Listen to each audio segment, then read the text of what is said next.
Thank you. Cool. Okay, good evening, everyone. Thanks for coming out.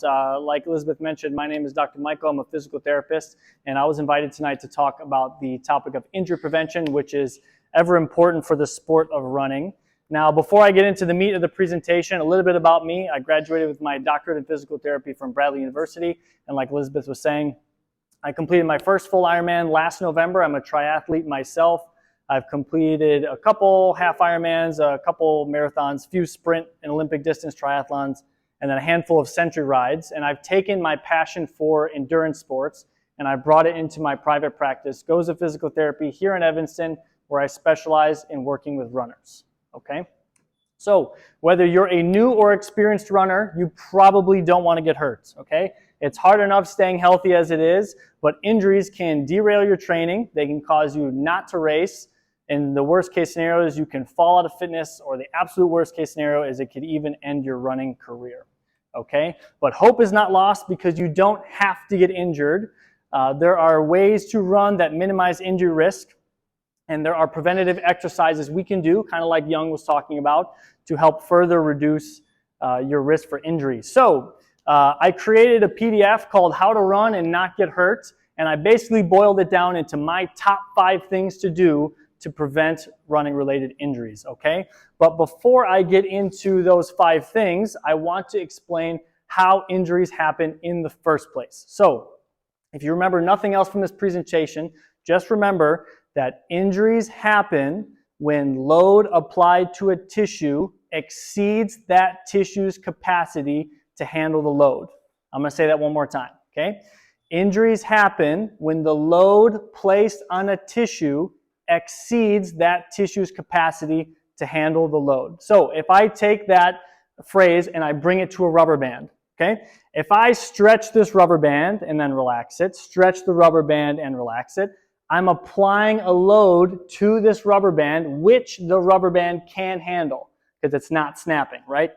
You don't need me to demonstrate up here what happens if I apply a load to this rubber band that exceeds this rubber band's load capacity, okay? So that's basically how injuries happen and kind of what's going on here. So with these top 5 things, I'm going to try to distill it as much as I can into how these 5 things play into that load and load capacity equation. So of all the different gait mechanical pieces that I can talk about here tonight, this is my number 1 most important thing from a running gait standpoint goes, is don't heel strike, okay? There's many different types of strike patterns.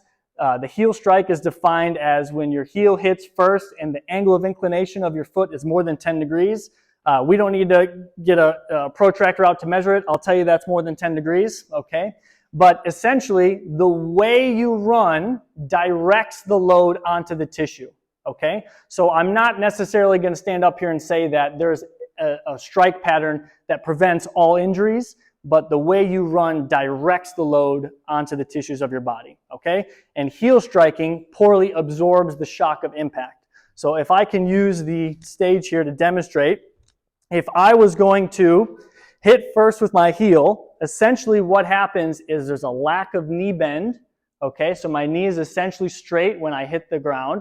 Okay, my leg is further out in front of me than is underneath my center of mass, so I'm overstriding. And then the ankle and foot is essentially out of the shock absorption equation. Okay, so heel striking poorly absorbs the shock of the impact, which is why it's so problematic. So my suggestion for patients that have pain and are heel striking, or for some of the patients that come to me for the running gait analysis who don't have pain, but they are heel striking, I'll try to encourage them away from that strike pattern and more towards a midfoot striking pattern, okay? So where the foot lands a little bit flatter. And the easiest way to do this is by manipulating the cadence and by increasing the cadence. So for those of you who don't know, cadence is the number of times your foot hits the ground in a minute. So if I give you a gait drill where you're going to hear a metronome and you're going to try to match a cadence that's higher than your normal, naturally selected cadence, your body's going to naturally learn that it needs to shorten up its stride in order to turn the legs around faster to match the cadence.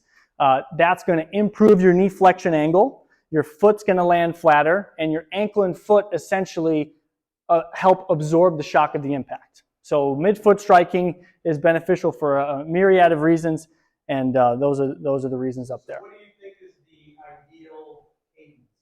So you might even already have the number in your head, like a lot of people do. 180 is the magical, once you hit the 180 strike pattern, the clouds open up and the sun shines, and then you go up into heaven with all the other runners. But really, 180 is a good mark to shoot for.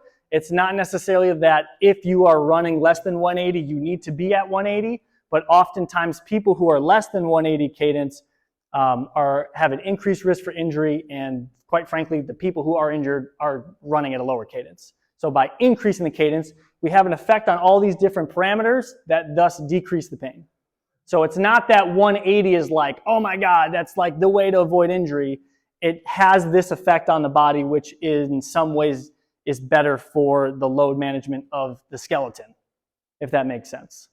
Okay, so number 2, like Young was saying, resistance train, okay?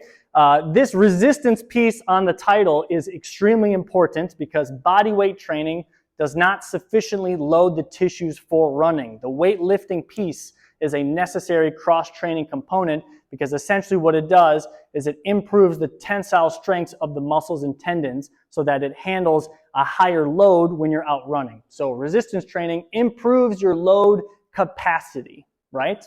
So a lot of times runners struggle mixing in this cross-training component because there's barely enough damn time to fit the runs in, and now I'm going to have to go to an hour 3 times a week to go weightlift, but there's really, a lot of times this gets thrown to the side because people don't have time.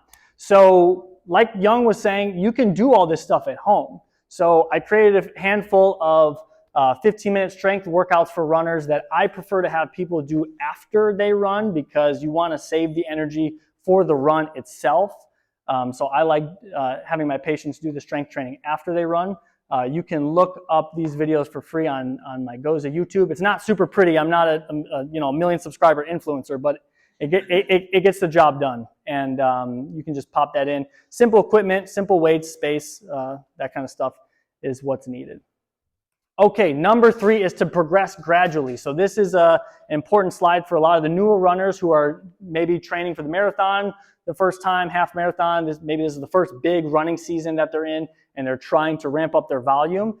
This is where it can get really tricky because if you have a sudden increase in if you have a sudden uptick in load or intensity, that's kind of where you're providing a stimulus to the tissues that they're not really ready for. So by progressing gradually, you decrease premature load placed on the tissues. This is very common in shin splints. It's almost always a loading issue. A lot of times people who have shin splints, if you look at their Strava, you can see exactly when their pain started by the spike in their activity. Okay, so making sure that you have a nice gradual progression of training load is key in any training season. And there's 2 real ways to monitor this. One, a lot of people know about the 10% rule. If you've never heard of it, essentially it's you take your weekly training volume and you increase it by 10% each week, week after week. And that's good for people who are running 30 miles per week or more. And it's also been shown that if you're running 30 miles per week or less, you can get away with increasing by 20%. Now, the 10% rule is really easy and effective for basic running, but if you're going to be including an interval training component, that intensity piece needs to be accounted for as well. So there's something much more complicated called the acute/chronic workload ratio. I'm not going to get into the weeds on this, but essentially it's a way you can monitor training load that takes in this rate of perceived exertion, okay, and then it kind of calculates that into the training load. So a quarter mile repeats for 3 miles is going to count as higher than a 3-mile shakeout jog, okay? So that can be really effective for the track work, okay? So sleep, all right? So this is essentially the recovery slide, but sleep is the easiest, simplest, and most effective modifiable risk factor in recovery that a lot of people don't prioritize because they got to get to those morning runs. And I understand that, but a lot of times injuries can be avoided or significantly improved simply by getting enough sleep. So if I was to take this back to the rubber band, if I apply load to the rubber band and then relax it, apply a load to the rubber band, and then relax it. This relaxation piece is the sleep and recovery part. Okay, so if I apply a load to the rubber band, and then I apply a load to the rubber band, and then apply a load to the rubber band, and then apply a load to the rubber band, how long can I go before it breaks? Right? So if you're going through your training cycle and you're adding load, adding load, adding load, adding load, adding load, but you're not taking the time to recover, it's a recipe for disaster. Okay? So the recovery efforts that you include improves the load capacity of the rubber band to then accept more load, and then you relax it. And then you give it more load, and then you relax it. But if you're just load, load, load, load, load, it's a recipe for disaster, okay? And then also something to try if you're struggling overcoming a nagging pain, try prioritizing sleep for a couple weeks and just kind of see what that does to those tendinopathies that you might have, okay? Number 5 in my last one, men are born soft and supple. Dead, they are stiff and hard. Plants are born tender and pliant. Dead, they are brittle and dry. Thus, whoever is stiff and inflexible is a disciple of death. Whoever is soft and yielding is a disciple of life. The hard and stiff will be broken.